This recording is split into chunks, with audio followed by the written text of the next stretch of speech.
본문 68번입니다. 외치는 자의 소리여 이르되 너희는 광야에서 여호와의 길을 예비하라.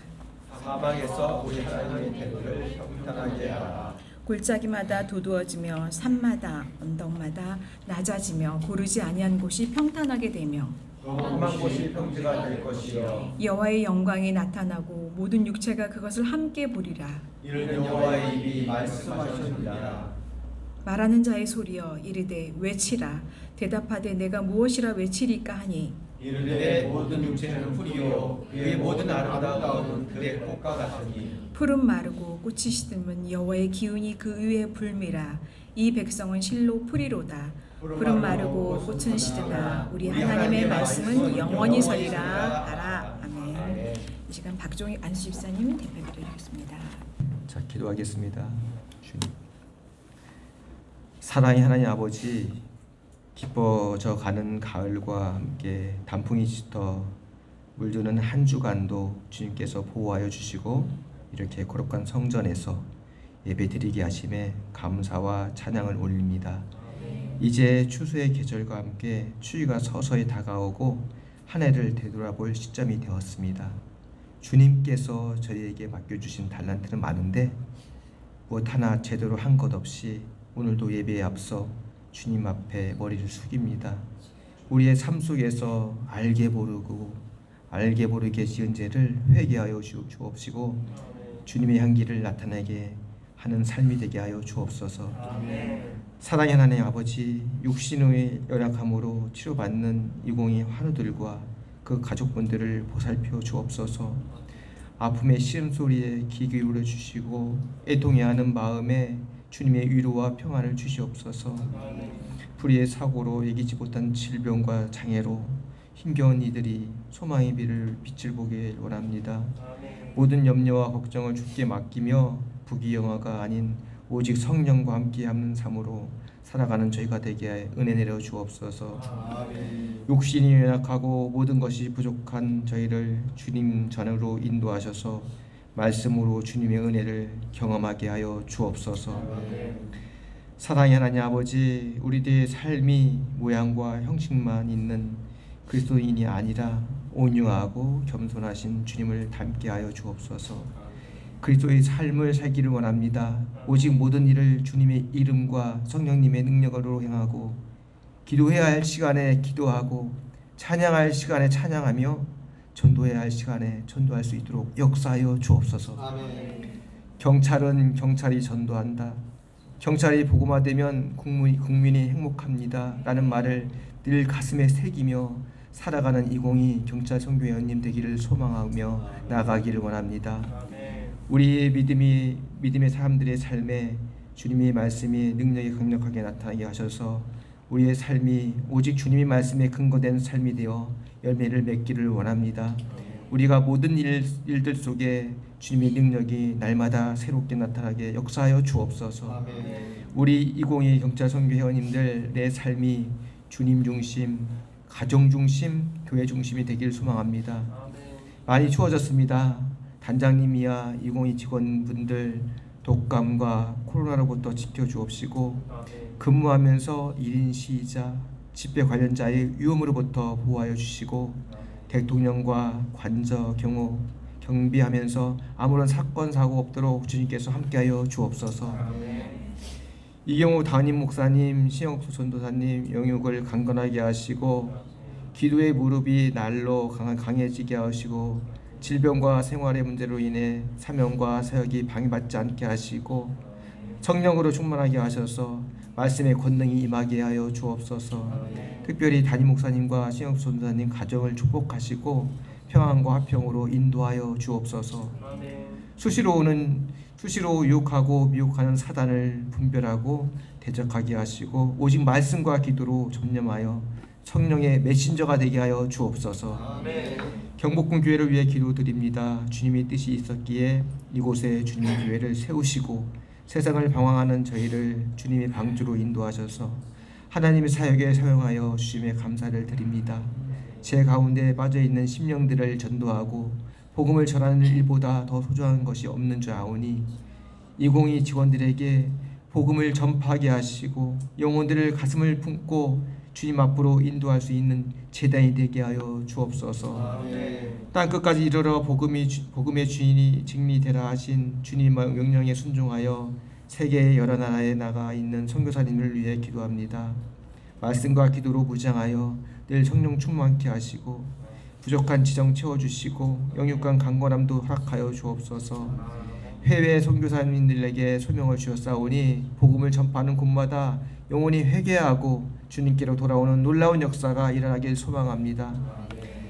주님, 이 땅에 평안을 주시옵소서. 이스라엘과 팔레스타인, 우크라이나와 러시아 간의 전쟁으로 많은 생명이 희생되고 있사오니 죽음의 권세로 위협하는 악한 영들의 역사가 단절되고 이 전쟁이 할 수 없이 끝날 수 있도록 역사하여 분노와 그릇된 욕심이 사라지게 하여 주옵소서. 전쟁 위협이 상존하는 분단된 이 땅에도 긍휼히 여기시어 평화와 믿음으로 하나 되는 통일의 역사를 이루어 주시옵소서. 오늘날 국민의 권한을 이임받은 대통령과 위정자들이 당리당략과 사리사욕에 치우치지 않게 하시고 진실로 국민을 위한 바른 정치를 하도록 마음을 바로잡아 주옵소서.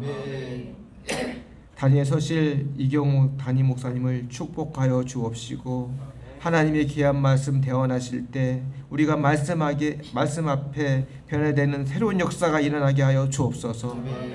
예배의 시종을 주님께 의탁드리며 어둠에서 빛으로 오신 주 예수 그리스도 이름으로 기도드립니다. 우리 하나님의 말씀 보겠습니다. 하나님의 말씀은 누가복음 3장 15절부터 20절까지 말씀 봉독합니다. 누가복음 3장 15절부터 20절까지 한 목소리로 봉독합니다. 백성들이 바라고 기다림으로 모든 사람들이 요한을 혹 그리스도 심중에 생각하니 요한이 모든 사람에게 대답하여 이르되 나는 물로 너희에게 세례를 베푸거니와 나보다 능력이 많으신 이가 오시나니 나는 그의 신발끈 풀기도 감당하지 못하겠노라.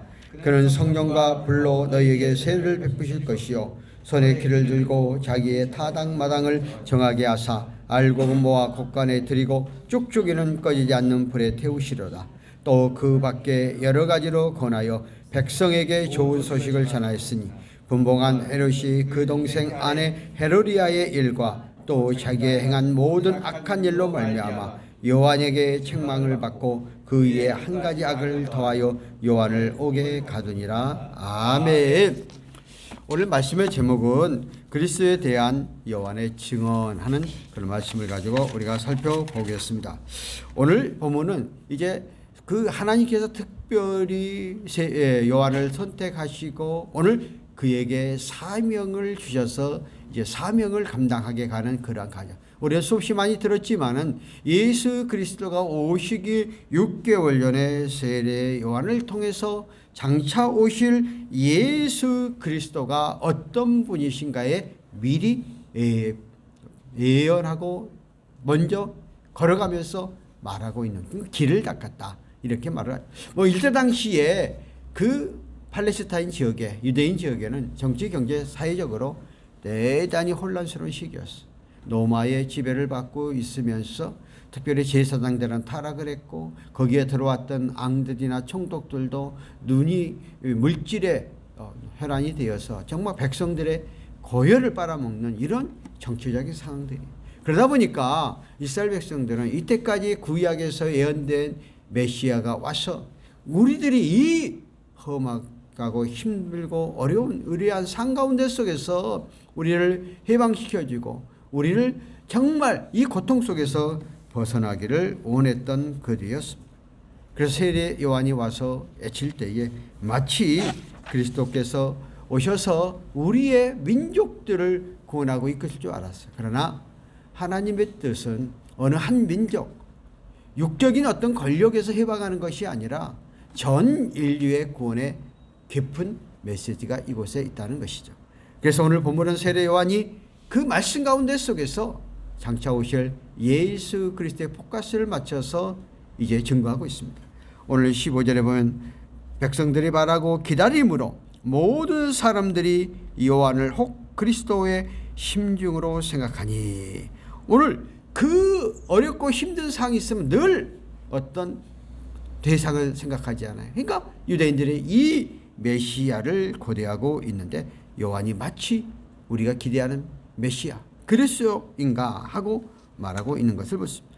그래서 그들이 사내들이 공회원에 모여서 세례 요한을 불러놓고 네가 정말 그리스도인가 아닌가 하는 것들에 대해 질문을 하게 되어지는데 그 말씀이 이제 우리 요한복음 1장 19절과 23절에 자세하게 기록되어 있어요.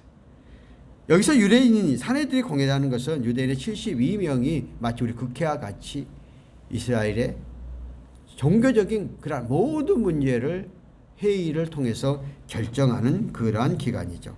그래서 일단은 로마가 자치민지를 지배함에 있어서 각 민족의 독특한 민족성과 종교성을 인정을 했어요. 그래서 유대인들에게 종교적인 자치권을 보여줬는데 정말 세례 요한이 메시아인가 아닌가를 이제 그것에 불러놓고 이제 조사하게 되어지는 그런 과정을 볼 수 있습니다. 그 가운데 속에서 첫 번째 질문은 뭐예요? 사내들이 공회 앞에서 내가 누구냐? 네가 메시아냐? 하는 질문입니다. 세례 요한의 출신 가문이나 그 하는 일을 보아서 메시아처럼 보였잖아요.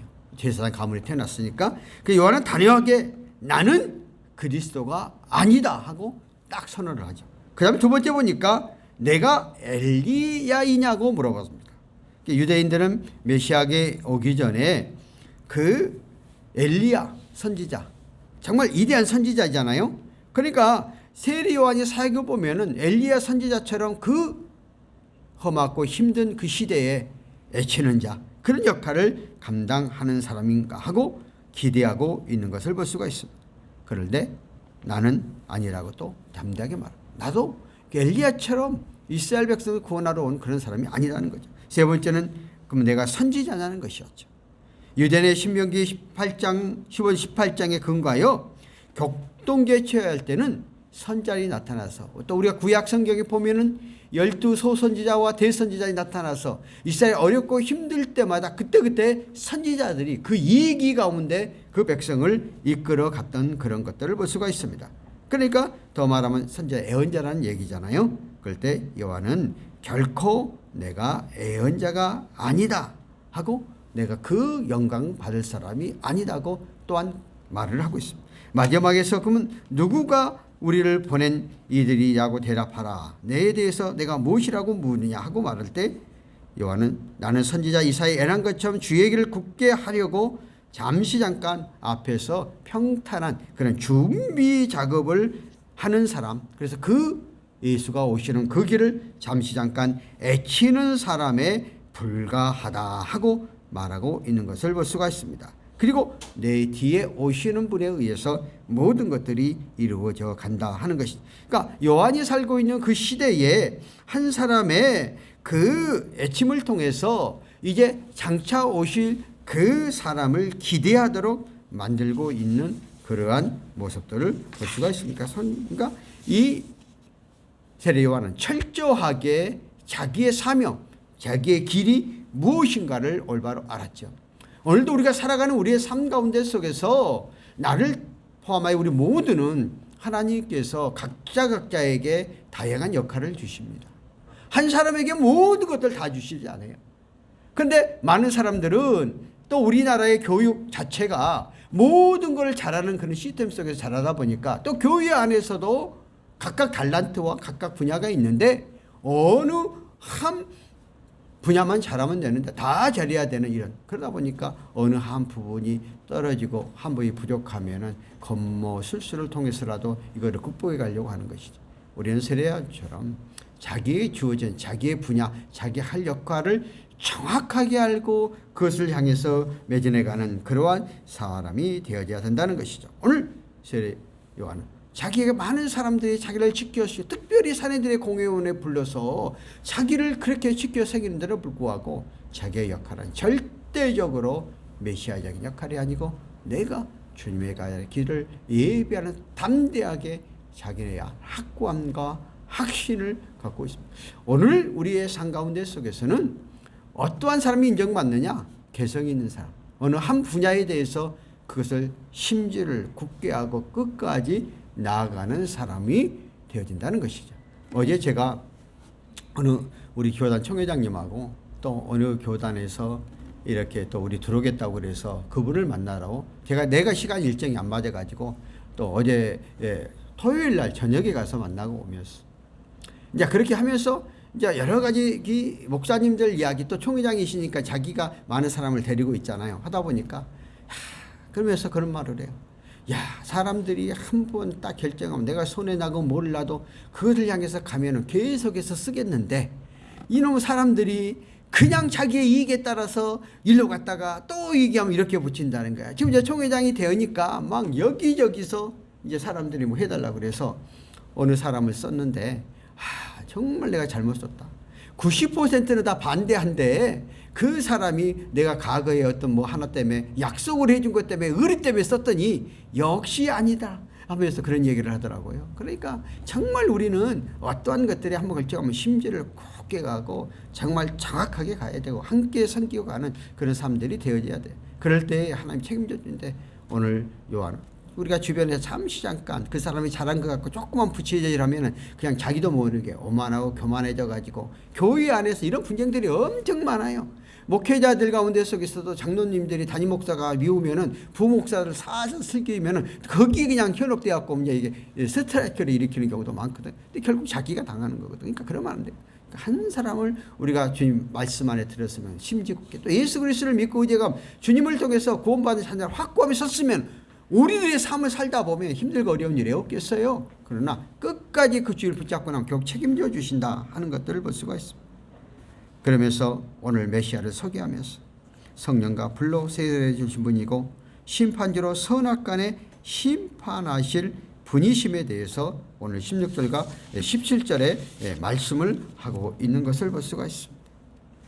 오늘 이 메시아, 엘리야, 또 선지자 이런 질문 가운데 속에서 정확히 다 자기는 아니라고 말했던 요한은 정말 오늘 예수님과의 차이를 정확하게 말을 합니다. 뭐라고 얘기해요? 요한복음 1장 26절과 27절에 이런 말씀이 있습니다. 요한이 대답하여 나는 물로 세례를 베풀거니와 너희 가운데 너희가 알지 못하는 한 사람이 있었으니 곧 내 뒤에 오시는 그이라. 나는 그의 신발끈을 풀기에도 감당하지 못하겠노라 하더라. 요한과 예수님의 차이점에 대해서 이야기를 하죠. 인격이 다르다는 것이죠. 요한은 성결의 사람은 맞아요. 그 역시 그런데 자기는 죄인의 몸에 태어났다는 거예요. 요한도 성령의 충만함을 통해서 사역을 감당했지만 그는 자기는 죄인의 기본적인 속도를 갖고 있다는 거예요. 그러나 예수님은 의인 하나님으로부터 선택되어졌고 불로 선제하신 분이시기 때문에 안전하신 분이시다는 거예요. 죄가 없으신 분이시다는 거예요. 그렇기 때문에 전 인류를 구원할 수 있는 분이죠. 딱 구분해서 두 번째 능력이 많으신 분이다. 요한은 강하게 그도 은사를 행했잖아요. 그래서 이스라엘을 개혁하고 구속하기에 정말 그 앞장서서 길을 걸어갔잖아요. 그러나 우리의 인간의 근원적인 죄 문제를 해결하지 못한다는 거예요. 그 장차 오실 예수님은 이 세상 죄를 잘 짊어지시고 가시고 세상의 모든 죄인들을 구원하는 우리의 구속주라는 것이죠. 그러니까 엄청난 차이에 대한 말을 하는 거예요. 세 번째는 직무가 다르다. 그는 선지자로서 하나님의 메신저, 하나님의 이 길을 증거하는 것에 불과했지 내 뒤에 오신 예수 그리스도가 왕이시고 하나님의 자신이라는 거예요. 참 우리는 우리의 삶 속에서 자기의 역할을 정확하게 알아요. 요 며칠 전에 기독교 신문, 연합신문, 기독교 신문이라고 굉장히 유명한 신문이 있어요. 뭐 그분이 제가 이제 과거에 편집장을 했고 지금 이제 상무 전무가 되신 분인데 기자 하나를 나한테 보냈어요. 지금 나하고 얘가 사무총장이 안 된 지 5년이 됐잖아요. 그런데 그 기자를 보낸 이유는 뭐였냐면은 지금 뭐를 하고 있는가, 옛날에 그 사람들에 대한 것을 사설을 쓰기 위해서 왔다는 거야. 그래서 이제 내가 이제 9년 동안 했던 거에 대해서 쭉 이야기를 하면서 나는 그것에 대한 도구에 불과하다. 그러니까 내가 하는 것이 아니고 나는 그 사역을 감당하는 도구에 불과하다고 내가 했어요. 그걸 그 기사에 그대로 썼더라고요. 그러니까 내가 했던 일에 대해서 나를 얼마든지 나를 띄울 수가 있는 거예요. 그렇지만 나는 내가 그걸 하나님이 나에게 맡겨줘서 우리 교단을 이렇게 성장시켰던 하나의 내 도구에 불과했다는, 그걸 땄어. 그래서 내가 그거 하나에 대해서 참 소모해. 내가 말도 잘했지만은 또 그것도 그 기사를 그대로 그렇게 써주는 거에 대해 감사했어요. 잘못하면은 내가 뭐 했다 할 수가 있잖아요. 근데 나는 내가 주님으로서 쓰임받은 도구다. 난 철저하게 그렇게 생각을 하거든요. 내가 어떠한 일을 해도 나는 언제든지 주님으로부터 쓰임받은 도구. 그러니까 오늘 요한은 철저하게 그렇게 말을 하고, 그리고 근본이 다라는 것이, 요한도 위대한 사람 중에 하나여서 누구에게도 칭찬받을 수 있는 그러한 역할을 했던 사람이잖아요. 그런데 나는 내가 주어진 그 역할, 예수님이 오시는 그 길을 닦는, 마치 대통령이 어디 가려면 대사가 가서 그 길을 미리 닦아놓은 것 같은 그런 역할밖에 아니다.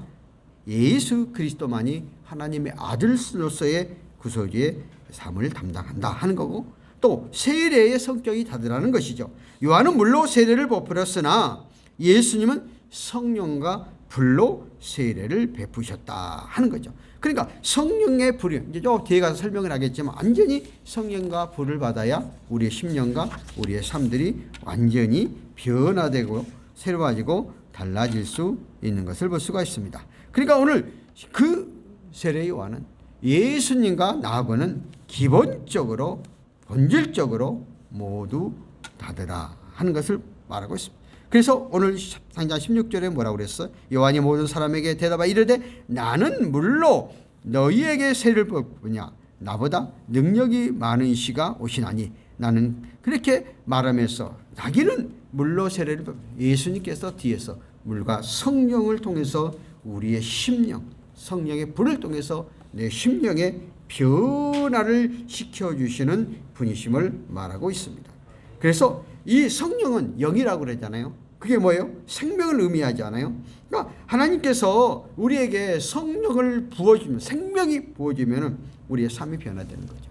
우리들이 교회를 다니고 예수를 믿고 의지해 가면서도 형식적으로 애형적으로 믿으면 우리의 삶이 변화가 안 돼요. 그래, 성령의 불을 받고 성령의 역사를 체험하면 어떻게 될까요? 삶이 변하고 생활이 변하고 내 삶 속에서 자세가 달라지는 거죠. 그래서 반드시 예수 그리스도를 믿고 의지해 가는 사람들은 성령 체험이 있어야 돼. 우리 대학에서 특별히 신학교 교수를 뽑을 때는요, 과거에는 학력 좋은 사람을 많이 뽑았습니다. 그런데 지금은요, 새롭게 교수를 뽑을 때에 열흘 동안 금식을 하고요, A4 용지 10장을 써와야 돼. 자기의 신앙 간증문과 고백서를 써야 돼. 그 얘기는 뭐냐? 너희들이 지식적으로는 엄청나게 많은 예수를 알고 예수를 따라가는지 모르지만 내 속에 성령의 영이 임하지 않으면, 성령이 체험하지 않으면 실질적으로 삶 가운데 속에서 적용하지 못한다는 겁니다. 적용하지 못한다. 그래서 우리가 MDB를 뽑을 때, 교수를 뽑을 때 그렇게 뽑는데요, 그 가운데 속에서 많은 사람들이 그 못 참고 갑니다. 그래서 열흘 금식하고 오면서 얼굴 보고, 그 간증문을 어느 사람은 또 지 머리가 좋아가지고 10장을 썼는데 기가 막히게 쓰기를 써왔어요. 그런데 자기의 체험한 내용이 없어. 그 글만 썼어. 그러니까 어느 날 그거를 나한테 보여주더라고요. 야, 너 읽어봐라. 너 보면 이거 정말 성령 체험한 거냐. 읽어보니까 글은 학문적으로 기가 막혀. 근데 본인이 체험을 금식을 열흘 동안 했으면 주님을 만나고 성령께서 내 속에 임재하고 내가 어떤 사명을 주고 무엇을 해야 되겠다, 변화가 되어지는 그 모습을 보여줘야 되잖아. 그게 안 되잖아요. 그러니까 오늘 우리 백석학원에서는 계획주 생명신학교 실제 솔라 가운데 삶 가운데 속에 실천하라. 실천하지 않으면 아무 의미가 없다고 굉장히 강조합니다. 그러니까 나도 부족하지만은 이제 그러한 거를 해서 내가 이제 무슨 말을 하면은, 나도 요즘 열심히 실천하고 있어. 내가 이제 이런 말을 많이 해요. 나는 사실 그렇게 하려고 노력을 해요. 나도 어떻게 100% 하겠어요. 근데 하려고 노력을 하는 거죠. 그래서 내가 이제 신대원에 아다시피 내가 한 끼 50명 되는 이제 한 끼 전부 다 한 끼를 다 사줬어요. 그랬더니 다른 교수가 내가 갔어요. 강의로 갔더니 얘들이 간식을 먹고 있어요. 나한테 딱 줘요. 야, 이거 너네 웬일이냐 그랬더니 어느 교수가 그렇게 해 샀다는 거야. 야, 그래서 참 뭐가 이상한 일이 벌어진다. 이제 소문 났겠지. 이렇게 나는 이제 그거를 노리고 그렇게 했는데 내가 이제 몇 번 계속 했는데 그 이후에 한 번도 한 적이 없었어. 그러니까 이번에 처음으로 그렇게 그 일을 벌여. 그래서 자기네들이 쫙 먹고 있더라고요. 그러니까 아무것도 아니지만은 상가운데 속에서 사랑하고 실천하고 베풀려고 하는 그런 마음을 가져야 된다는 거죠. 그러니까 성령께서 내 심령 속에 임하면 내가 바뀌어지고 변화되고 달라진다 하는 것을 볼 수가 있습니다. 그래서 이 영이다, 성령이다, 이것은 능력, 권능을 말한다는 것이죠. 마치 바람이 불어서 강풍처럼. 그러니까 성령이 내 심령 속에 오면 내 속에 있는 것들이 다 빠져버리고 바꿔져버리고 새로워지는 그러한 날로 새로워지는 거죠. 그러니까 우리가 어느 사람은 한 번 그냥 성령마다 변화된 사람도 있지만 어느 사람은 천천히 되는 사람도 있어. 그런데 이렇게 성령을 계속해서 유지하려고 주님과 나의 관계가 계속적으로 유지를 해야 돼. 계속적으로 유지. 목요일 날 브라질 선교사가 왔어요. 그리고 같이 이제 어느 목사님하고 같이 왔어. 그 목사님 나를 위해서 엄청나게 많이 기도하는 사람이야. 근데 브라질 선교에 브라질 2번 갔는데 그 선교사님은 그 브라질에 가장 치안도 되어지지 않고 경찰관도 못 들어가는 그 깡패들만 모이는 그런 도시들이 있어요. 거기서 사역을 해요. 그래서 그냥 총으로 이렇게 몇 번 강도 당하고 그랬던 분이야. 내가 거기를 가서 2번 가서 감동을 받았어요. 그래서 오셔서 밥 먹으러 오라 그래가지고 왔어요. 그래서 내가 밥을 사주면서 이제 또 밥만 줬겠어요. 또 이제 교통비를 줘야 이게 되지. 그러니까 본인도 브라질 커피 2개를 갖고 왔더라고. 그래서 그걸 야, 그 당신 온지 오래됐는데 총회 때 만났는데 지금까지 있느냐 그렇게 이야기를 하니까 그 브라질 커피가 내가 이제 비사 하나 주고 내 방에 하나 있는데 하여튼 그래서 그것도 갖고 와서 고맙게 생각을 했죠. 그러면서 같이 왔던 목사님이 내가 이제 그 얘기를 하려고 그래요. 나한테 딱 이야기해. 내가 양심 확 찔림을 받았죠. 아, 목사님 요즘 기도를 많이 하세요? 이렇게 말을 하는 거야. 그래서 내가 요즘 금요기도는 열심히 하는데 새벽기도는 잘 못하고 있어. 새벽기도 때 안 하면 어떻게 됩니까? 성경은 1년에 한 번씩 봐야죠. 그러면서 내가 목사님을 위해서 열심히 기도하고 있는데 그렇게 하세요. 딱 그러는 거야. 내가 양심이 확 찔리잖아요. 우리는 5시에 일어나가지고 우리 집사람은 여기 거실에 가서 일하고 나는 침대에서 하는데 그냥 잘 때도 피곤하면 잘 때가 더 많아요. 사실 솔직히 기도할 때보다는 내가 마음속에 확 찔림이 오는 거야. 그래서 오늘은 내가 먼저 나가서 그 집에 가서 내가 먼저 기도를 했어요. 사실은 집사람 자고 4시에 내가 일어났나? 그랬는데 그러니까 뭐냐, 난 그런 것들 때문에 내가 삭시 나를 또 점검을 해요. 그건 뭐예요? 우리가 매일 주님의 말씀 가운데서 동행을 해야 돼. 근데 내가 조금 기분 상한 게 있었거든요. 그래서 지금 한 주간 동안에 내가 이제 무슨 말을 이렇게 하라고 했는데 내 말도 안 듣고 지는 멋대로 하는 거야. 그래서 내가 확 성질이 팍 나갖고 전화받다 확 끊어버렸거든. 야, 너네를 내가 모든 거는 그냥 법대로 처리할 거야 하고 딱 끊어버렸어요. 그래 내가 이제 그게 지금 사실 마음에 내가 한 게 끔찍함이 있었어. 그래 내가 끝까지 그래도 그걸 참고 그걸 들어줘야 되는데 그 말도 안 되는 소리 하니까 내가 한 방에 그냥 그래서 내가 가끔 가다가 한 번씩 하면 그냥 사정없이 하거든요. 그렇게 해버렸거든요. 그래서 내가 좀 마음속으로 좀 그런 이제 마음이 있었어요. 근데 또 그 양반을 통해서 그런 말을 해서 아직도 내가 조금 더 부족한 부분도 있구나 이런 생각을 해가면서 내가 오늘 이 말을 하는 것은 우리가 계속해서 우리의 삶을 살다 보면은 이렇게 성령의 충만함 속에서 가야 되는데 강한 능력 속에 붙잡힌 바 되어줘야 되는데 그러지 못하고 갈 수가 있기 때문에 늘 자꾸 의지해야 된다 하는 것들을 말해주기 위해서 이런 말을 하는 거예요. 내가 그냥 이야기하면 이해가 안 되니까 내게 이해를 나도 이렇게 부족하고 연약한 사람이지만은 그렇게 가려고 발버둥 치고 있다는 거죠. 그 다음에 여기 뭐 불이라고 그랬어요. 불은 뭐예요? 어둠을 환하게 밝혀주는 사람이죠.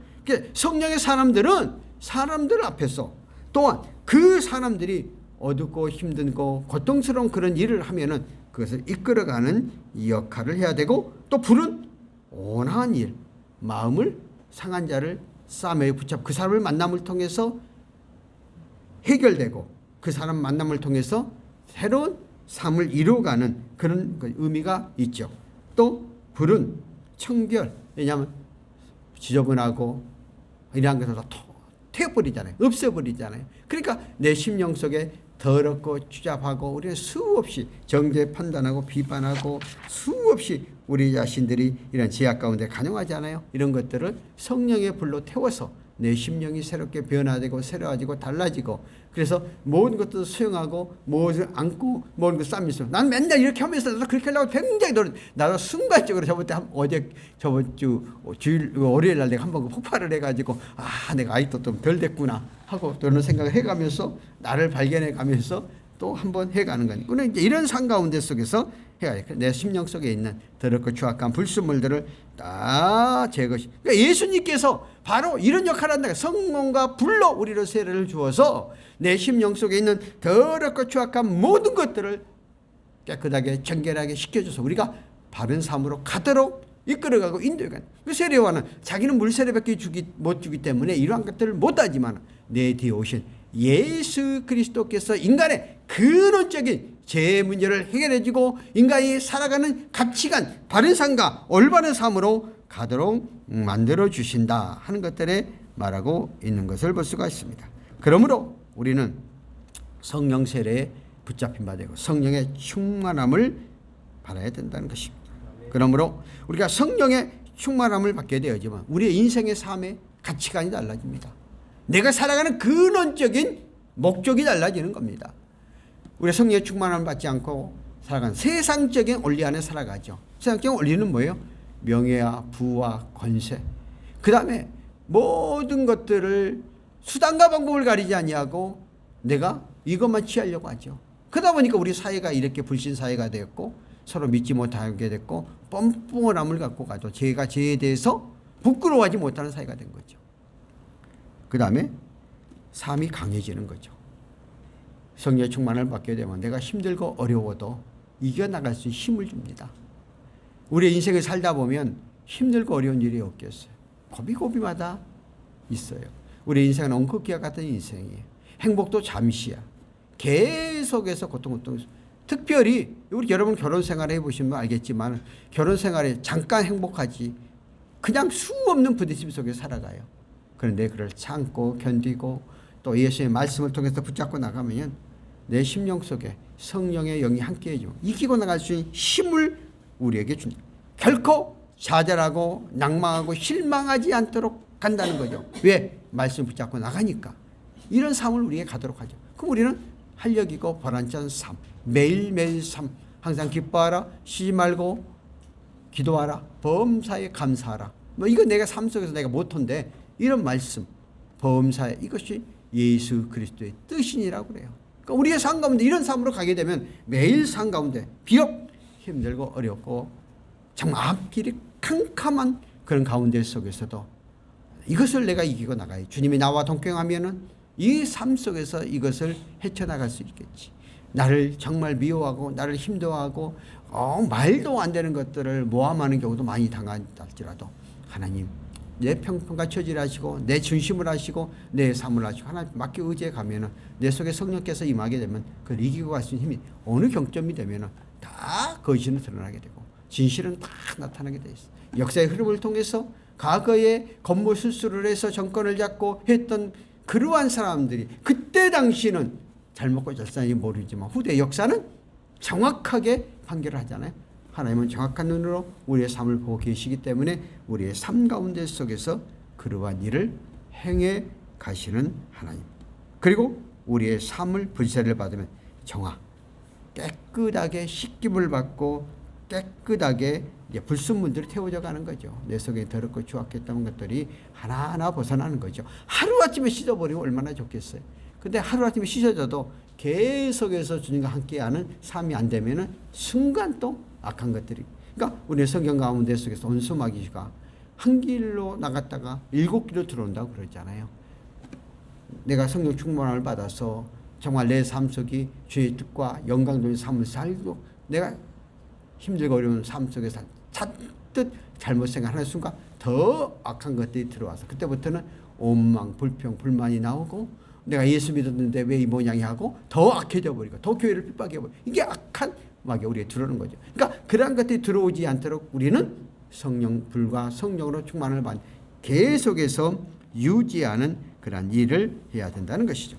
그래서 오늘 사회의 요한은 바로 예수님께서 결론 우리의 십자가 통해서 십자가에서 우리의 모든 죄를 담당하시고 이러한 역할을 우리의 죄를 속량해 주시고 우리에게 보여서 성령을 주셔서 우리의 삶들을 새롭게 하고 새로운 인생과 가치관을 갖고 활력 있는 그러한 삶을 살고 우리들이 변화시키고 새롭게 하고 달라지게 하는 그러한 역할을 장차 오실 예수 그리스도가 그 역할을 하신다 하고 말하고 있습니다. 그러면서 우리 회개하라 천국이 가까워졌느라고 말씀을 하고 회개 부분에 대해서 이야기를 하고 있는 것을 볼 수가 있습니다.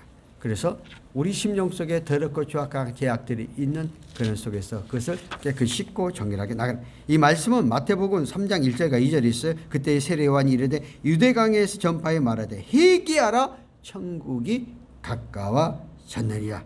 그래서 성령의 충만을 받고 내 심령 속에 있는 더럽고 죄악한 탐욕과 탐심과 내 자신만을 위하여서 살았던 것들을 다 쏟고 회개하라.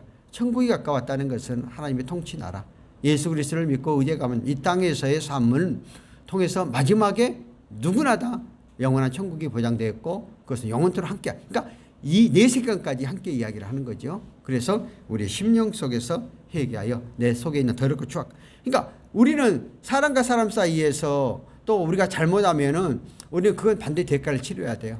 그런데 우리 주님 앞에 나와서 나와 하나님과의 은밀한 관계 속에서 잘못한 내가 알지 않아요.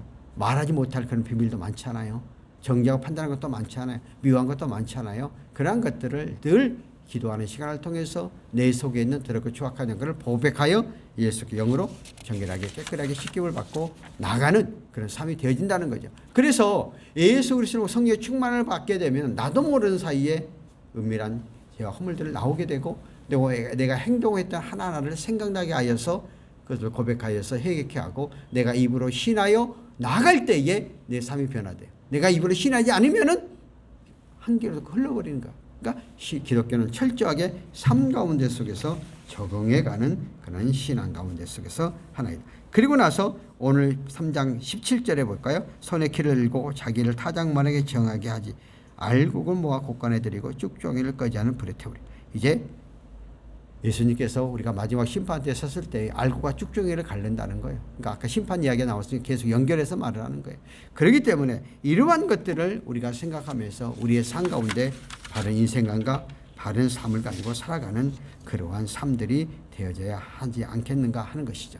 오늘 우리의 인생을 살아가면서 늘 성령 충만에 붙잡히며 가고 우리는 이 땅에 살아가는 것이 이것으로 끝나는 것이 아니라 누구든지 마지막 심판대 앞에 서게 되었고 그 심판대 앞에 설 때는 선악간에 받게 되어지는데 그때에 알곡과 쭉종이가 갈라지게 되어지는데 내가 내 삶 가운데 속에서 잘못한 부분들이 있으면 예수 그리스도의 보혈의 능력으로 회개하면 양털보다 흰 눈보다 정결하게 깨끗하게 씻겨주신다는 것이죠. 그래서 어느 사람은 이렇게 이야기를 해요. 아니 세상에 80억이나 되는 사람들이 그 많은 것들을 다 기록해놓고 어떻게 하나하나 씻겨가느냐 이거야. 그 이해 상당히 똑똑한 이런 쪽으로 이야기를 해요. 과거에 이렇게 이야기하면 답변하기가 상당히 어려웠어요. 요즘은 너무 쉽습니다. 왜냐하면 요즘은 컴퓨터가 발달돼 가지고 엄청나게 데이터가 다 하고 지금 여러분 시기만 하면 뭐가 다 튀어나오잖아요. 그러니까 하나님 그 무한하신 하나님이기 때문에 지금은 그게 가능하다면 이해가 돼요. 그전에 이해가 안 됐어요. 그러니까 하나님은 기러한 무한한 능력을 갖고 계시고 우리 하나하나를 고백하면 다 쉽게 우리가 연필로 글씨를 써서 잘못한 것을 이렇게 지우개로 지우면 지워준 것처럼 그래서 양털보다 흰 눈보다 깨끗하게 정결하게 한다는 것은 그런 의미예요. 그래서 우리들이 성령에 충만하고 성령에 붙잡힌 바 돼서 예수의 영으로 살아가는 사람들은 바른 가치관 가는 생각 속에서 우리들의 삶들이 힘들고 어려운 일이 없겠어요. 그럴 때마다 주님 붙잡고 주님 뜻대로 나가면 점점 나아지면서 내 심령이 성화되어 변화되어 새롭게 달라져가는 그런 삶으로 마무리되어져 간다는 거예요. 오늘 세례 요한은 장차 오실 예수가 이러한 역할, 이러한 것들을 감당해가는 분이라는 사실에서 먼저 자기를 높임받을 수가 있고 자기를 자랑할 수도 있고 자기를 나타낼 수도 있는데 불구하고 자기를 낮추고 철저하게 예수 그리스도만 높이는 이러한 삶 가운데 나가는 삶을 보면서 오늘도 우리의 삶 속에서 저와 여러분이 이러한 삶 가운데 나가는 우리 모두가 되어지기를 예수 이름으로 축원합니다. 살아계신 하나님 아버지 은혜를 감사합니다. 오늘 세례 요한이 강차 가실 예수 그리스도의 길을 예비하면서 우리에게 주신 말씀을 붙잡고 우리는 늘 겸손함으로 우리 먹든지 마시든지 무엇을 하든지 주의 영광을 위하여서 하라고 말씀해 주셔서 우리의 삶의 포인트가 창조주 대신 하나님의 영광의 포인트를 맞출 때 이게 우리의 삶들을 주님이 책임져 주시고 붙잡아 주시고 이끌어 주시고 인도해 주시고 승리할 줄 믿습니다. 하나님 아버지 이렇게 이런 확고함과 확실한 믿음을 허락해 주시고 성령의 충만함을 통해서 성령의 불로 우리의 심령들이 변화되고 새로워지고 달라져서 옛것은 버리고 하나님의 영광 돌리는 삶으로 나아가는 우리들이 되어서 네가 이 땅에 와서 정말 잘했다 인정받고 마지막 주 앞에 섰을 때 이게 다 알곡으로 칭찬받고 영원한 상급 받고 나가는 우리 모두가 되어지도록 역사하여 주시옵소서. 우리 각자에게 그러한 믿음과 그러한 소망과 그러한 확실함을 갖고 나가는 우리 모두 되게 도와주시옵소서.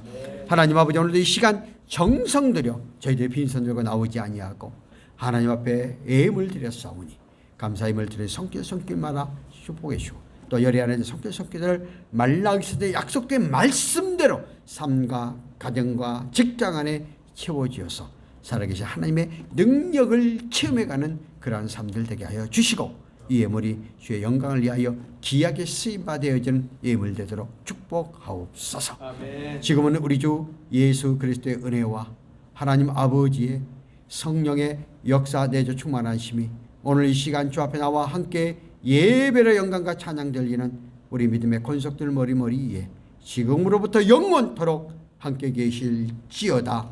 아멘.